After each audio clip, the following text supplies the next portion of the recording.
It's going to have to be a full-blown, I am sorry, I lied, I am a terrible person, tail in between the legs, and that's what we deserve. Everything. And it really was quite horrific because you just go, what kind of a monster even goes through with this CRD filing? Like, they're basically bullying him again in the lawsuit. Blake Lively is freaking out as Candace Owens sued her for her narcissistic behavior. So it was monstrous what she did, and she's got to pay for it.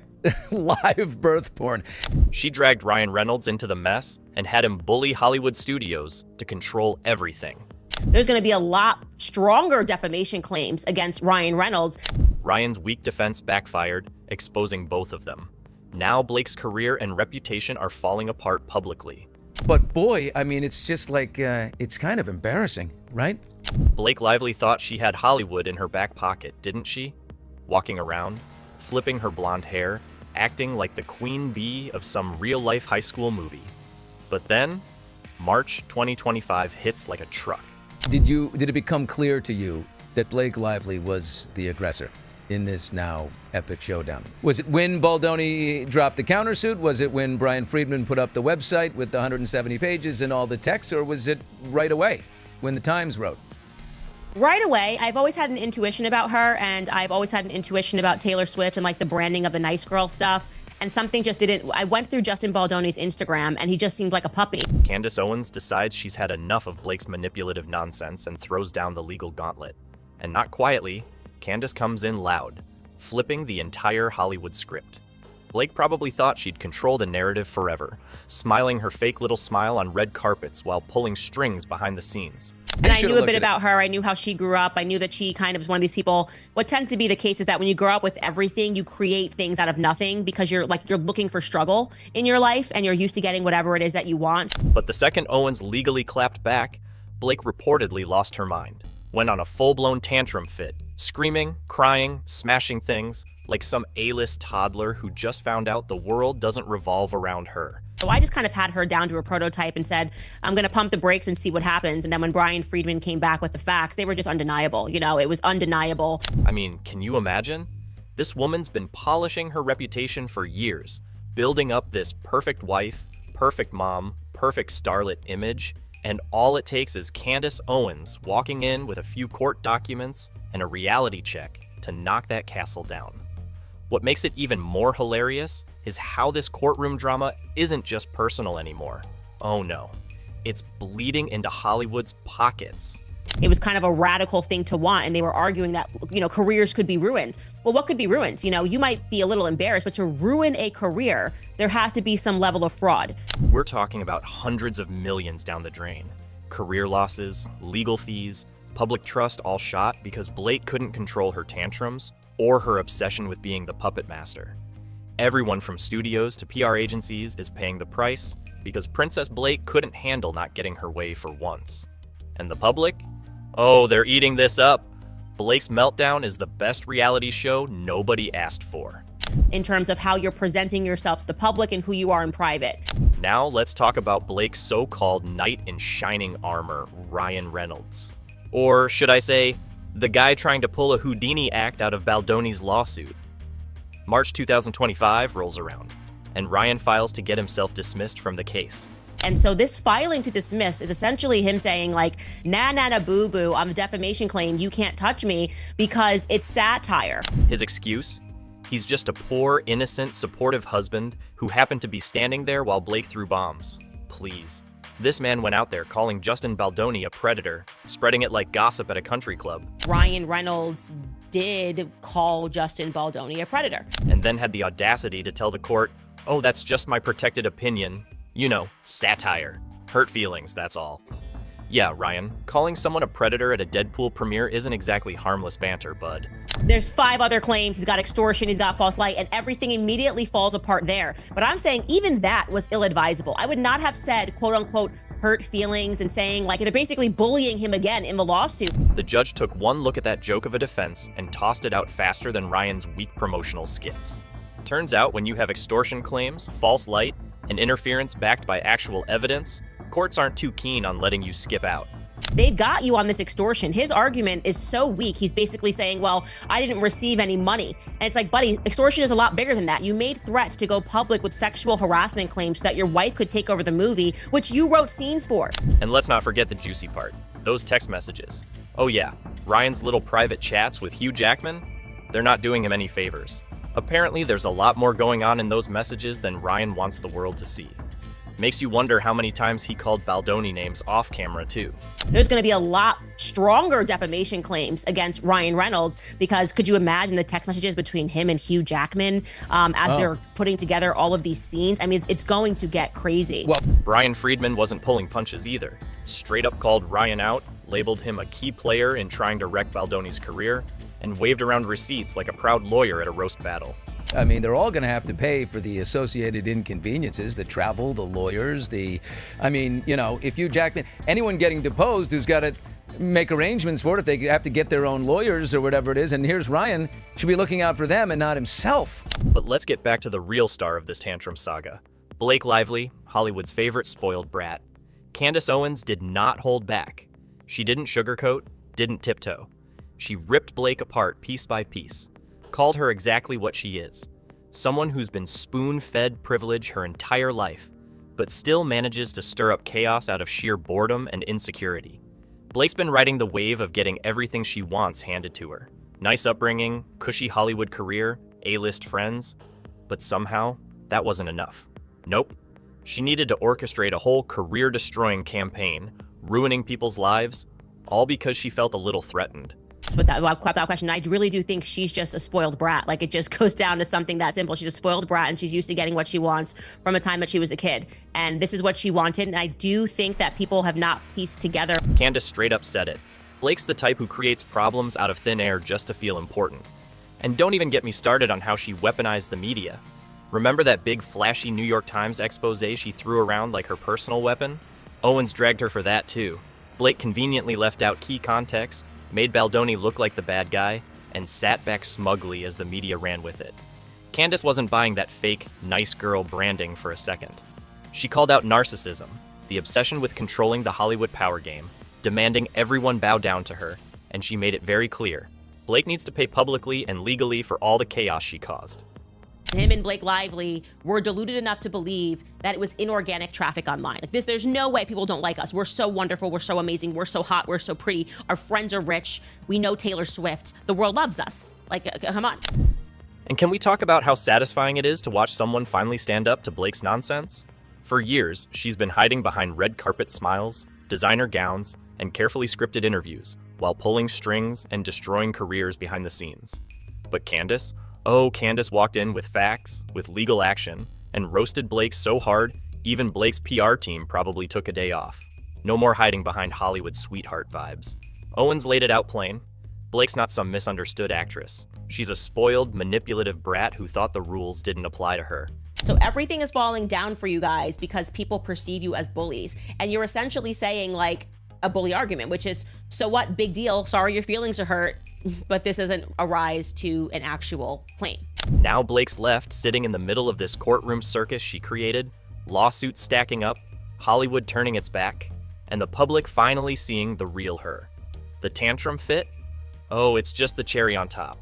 Because when Candace Owens stepped in, she didn't just challenge Blake's fake narrative. She burned the whole script to the ground.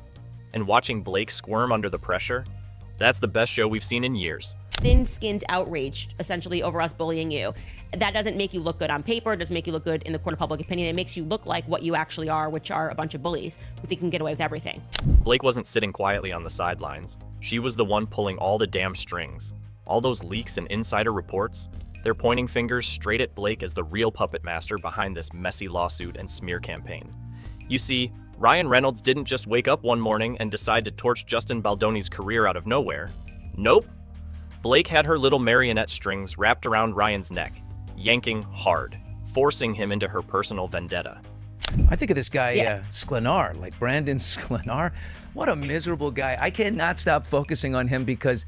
And let's be honest, Ryan's whole tough guy act didn't exactly scream natural. Sources made it crystal clear. Blake was the one telling him to act powerful. She wanted her man out there chest-thumping, bullying studio heads, throwing his weight around like he's some Hollywood god. She wasn't satisfied being the behind-the-scenes manipulator. She wanted Ryan to march right into the battlefield, guns blazing, to do her dirty work. And guys, did he oblige? Every uncomfortable moment we felt like, well, now they could do the same thing. You know, but Right. Brian Friedman can say, here, exactly. Okay, you want to do a settlement? Here it is. We're going to write, you are sick people who tried to take over my movie and crush a little peanut like me just because I'm a man bun wearing, soft, beautiful soul. Remember that infamous January 2024 Penthouse meeting? Oh yeah, the one that sounds like a deleted scene from some mafia movie. Blake handpicked Ryan to represent her. Ryan Reynolds, usually the guy cracking jokes, suddenly screaming at Baldoni like a man possessed, all while Blake sits back smugly, watching her little plan unfold. She wasn't just a bystander, she orchestrated every second of it. Ryan has true daddy issues, and he's had this sociopathic character trait since he's been in my drama club. And let's not forget her masterpiece, Blake's carefully crafted demand list at Sony. She practically walked into those meetings with a wrecking ball, threatening to pull the plug on production if they didn't bend over backwards for her. Sony execs probably needed therapy after dealing with her tantrums. And once the public saw the 170 pages of text receipts, oh, the facade shattered. There was no hiding who the aggressor really was. Blake's sweet, innocent image turned to dust, replaced by the truth. A control-obsessed, power-hungry diva who used everyone around her like chess pieces. And I actually do believe that Ryan Reynolds has demonstrated that he's a narcissist. He's a total narcissist. He cannot comprehend a world. I truly believe he cannot comprehend a world in which him and his wife are not liked. But Blake didn't stop at controlling Ryan. Oh no, she took her petty war straight to the studios and production teams. Welcome to the extortion chapter of this Hollywood circus. Sony executives confirmed it plain as day. Blake and Ryan's legal team threatened to walk away from filming, knowing damn well it would cost the studio multi-million-dollar losses. People that tend to be that vicious and be that angry have unresolved pieces of themselves. And he said as much in this It Ends With Us skit that had nothing to do with the movie. He said he has unresolved issues, and they're daddy issues. They're daddy issues. We're not talking pocket change here. These are big budget films with entire teams, schedules, and contracts hanging in the balance. And Blake? She leveraged all of that like it was her personal bargaining chip. Because of that, he was really just using Justin Baldoni as a punching bag, because there was something about Justin Baldoni's character constantly talking about, the real Justin Baldoni, doing this inner healing and childhood healing and addressing your true self that triggered him. Email evidence spilled all the dirty details. Blake demanded directorial control like she was Spielberg overnight. She pushed out Baldoni, shoved composer Brian Tyler to the curb, probably didn't blink twice while doing it. Oh, and let's not forget the leaked texts where Blake taps into her charming little dragon persona, breathing fire at anyone who dared resist. Even Taylor Swift couldn't escape being dragged into Blake's ridiculous demands, whether Taylor liked it or not. They used to replace what his name is, Brian Tyler, the composer on the movie. Well, Taylor Swift is not going to give you this unless we get what we want. She wants this credit. She wants this credit. She wants her edits. Candace Owens didn't miss a beat exposing this. She laid it out clear as day. Blake wasn't negotiating, she was extorting. Threatening sexual harassment claims to force the studio's hand? That's not assertiveness, that's coercion. Owens called it what it was, a flat-out hostage situation. Brian Friedman backed her up, pointing straight to those receipts showing how Blake used threats, manipulation, and straight-up bullying to get her way. You want to know who's running the show? It's not the studios, it's not the producers, it's Blake, running around like the self-declared queen pin of Hollywood. Then they go on to claim that Ryan Reynolds' extortion claim is invalid because he, quote, fails to allege that he received any money or property. Okay, that's a completely ridiculous argument to say, well, you can't prove that this was extortion because Ryan didn't personally receive any money or property is just dumb. But here's where it gets even juicier. Blake's entire PR game, her precious, carefully choreographed image, collapsed right in front of her eyes. Candace Owens cracked it wide open. Blake wasn't just pulling strings behind the scenes, she was also pulling every trick in the media manipulation handbook. Owens exposed how Blake's campaign to ruin Baldoni wasn't just about legal filings, it was a full-blown media war. Straight out of the Operation Mockingbird playbook, except instead of government agencies, it's Blake and her PR goons gaslighting the public like it's their part-time job. And then we got to read Ryan demanding that they make a public statement taking full ownership over Blake's reputation being sunk by her own interviews. And The New York Times, Glamour magazine, yeah, they all got dragged into Blake's little propaganda machine. Fluffy articles defending Blake, painting her as the poor, misunderstood victim, all while hiding the truth about her toxic behavior. Candace Owens took a sledgehammer to that narrative. She called these outlets exactly what they are: Hollywood gaslighting tools. Media pawns helping Blake control the story while she's out here bulldozing careers. that Ryan himself quarterbacked this entire situation, okay? Also, don't forget, remember, Blake chose him to be her quote-unquote representative. Owens didn't stop there, though. She connected the dots, showing how Blake's tactics mirror classic propaganda moves used to brainwash the masses. Suddenly, people are waking up, realizing this legal battle isn't just celebrity gossip. It's a case study in how stars weaponize the media to push their personal agendas. Blake thought she could finesse her way through all of it, controlling public perception while wreaking havoc behind closed doors. But Owens made sure every skeleton in Blake's closet got dragged out and paraded for the world to see. She quite literally spells that out in her own complaint, that she had a right to choose somebody to be her representative, and she chose Ryan. So you can't do the now I'm just a doting husband. You can't do I did what any husband would do and I just believed my woman, okay? And it's not just about Blake's PR image anymore. It's about how the whole damn system got exposed. Blake Lively, Hollywood's perfect darling, turned out to be the queen of manipulation, running extortion games, pulling puppet strings, and gaslighting millions. Owens flipped the entire script, showing everyone exactly how far Blake was willing to go to protect her crown. And let's be real, watching her empire crumble under the weight of her own lies, that's the plot twist no one saw coming, but absolutely everyone's here for. Well, It's gonna have to be a full-blown, I am sorry, I lied, I am a terrible person, tail in between the legs, and that's what we deserve. Ryan Reynolds really thought he could play the victim card in this mess? His legal team marched into court, straight-faced, and tried to convince everyone that calling Justin Baldoni a predator was just harmless satire. Yeah, apparently labeling someone a predator at Hollywood events is now a comedy sketch. Ryan, I would say, in my opinion, is plausibly the most guilty party of this entire thing, okay? He has just been publicly humiliating Justin Baldoni as soon as he could, as many times as he could, and using as many A-list actors as he could. They argued that the whole thing was just thin-skinned outrage over a joke, as if Reynolds was doing stand-up instead of dragging a man's reputation through the mud. The court wasn't buying that nonsense, and neither was anyone else. The public torched him. People saw right through it. Bullying wrapped in a Deadpool punchline doesn't make it less toxic. Nobody's laughing, Ryan. So the idea that Ryan's gonna come to court and claim that he is wrongly named in this lawsuit, it just sort of offends my sensibilities a little bit. Just like it offends my sensibilities to keep telling me that you keep writing yourself as a homosexual man into all of these various circumstances. And Candace Owens? Oh, she absolutely obliterated him for it. She pulled no punches, calling out how Reynolds has this weird little habit of writing himself into every skit, every movie, every talk show appearance as some pseudo-homosexual character. Not because it's funny, but because it feeds his ego and need for control.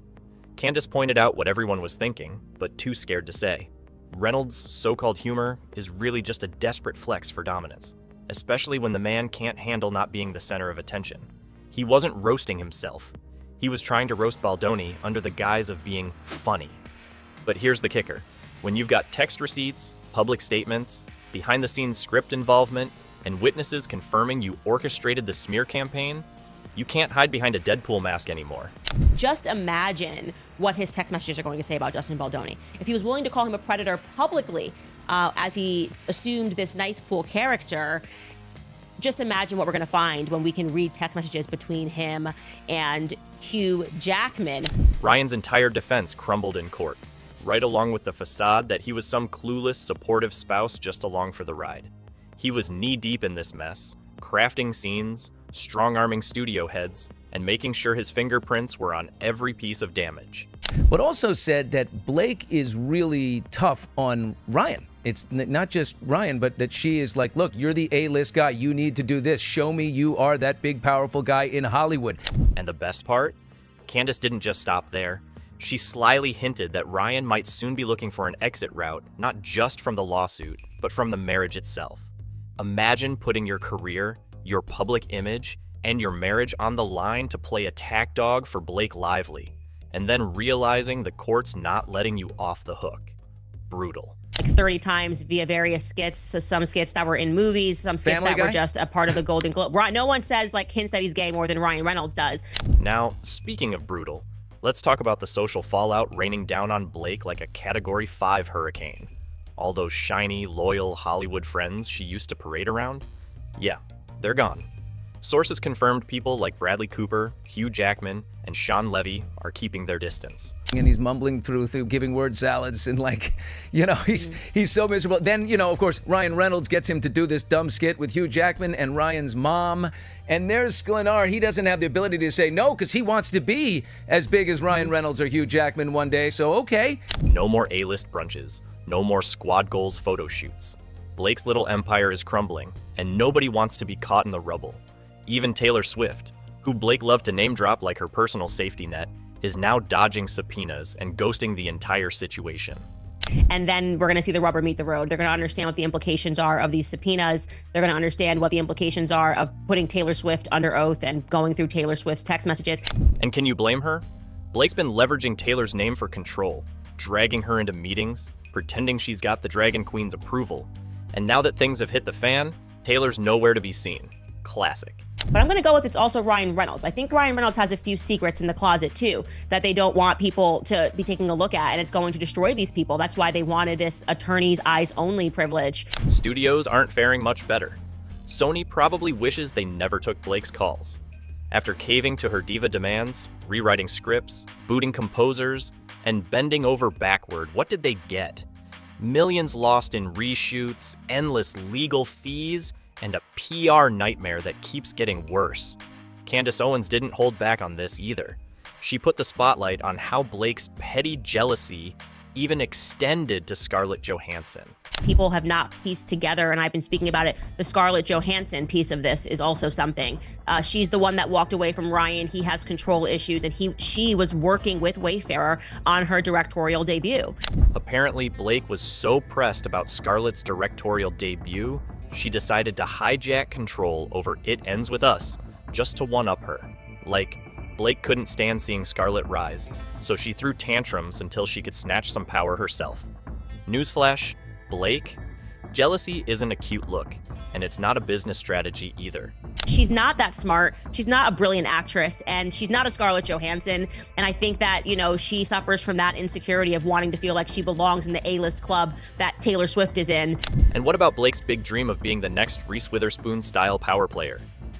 Producing, directing, building her little media empire? Yeah, that's toast. Gone.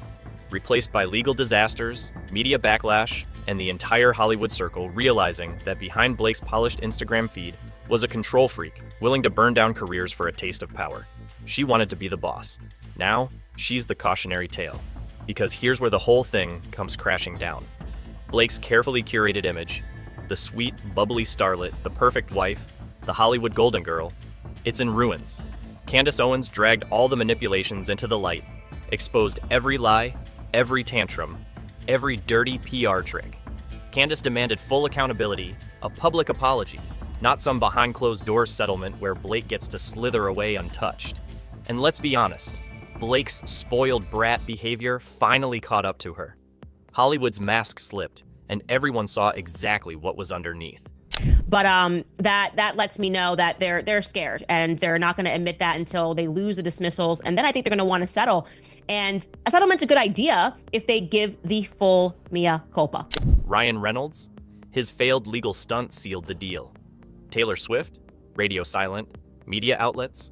Scrambling, backpedaling, realizing they can't save her anymore. Blake Lively, once the darling of every talk show, is standing completely alone in the wreckage she built. This tantrum fit wasn't just some petty fight. It's the full-blown meltdown of her career. That's everybody leaving Blake alone in it, right? Did he just bail on his wife? And if you thought Blake's little meltdown couldn't get more pathetic, let's talk about how Hollywood's now treating her like she's radioactive. Studios aren't just backing away. They're whispering behind closed doors, calling her the cautionary tale nobody wants to work with. Directors, producers, execs, they all learned real quick that caving to Blake's tantrums only leads to PR disasters, lawsuits, and millions flushed down the drain. No one's signing up for round two. Well, that is a financial threat. You're saying to them, do what we want, this as a first step, do what we want, or else we're going to walk away from your project and leave you millions of dollars in the hole, as you're going to have to reshoot everything you shot, plus find another lead character to the movie. Even the red carpet circles aren't safe anymore. Blake's name used to guarantee magazine covers and glowing headlines. Now, tabloids can't get enough of her downfall. The same outlets that once kissed her designer heels are now running exposés on how she micromanaged, manipulated, and manufactured her nice girl persona while pulling strings like a Hollywood dictator. She wanted power, control, dominance, and now she's got it. In the form of a public implosion everyone's watching like it's the season finale of a trashy reality show. And the funniest part? All Blake ever wanted was to be untouchable, the queen bee, the Reese Witherspoon of the next era. Instead, she ended up being the headline for how not to play the game. Because when you throw tantrums, ruin careers, weaponize media, and bite every hand feeding you, don't be surprised when the whole damn hive turns on you. Hit that subscribe button and stay tuned, because this meltdown is only getting messier.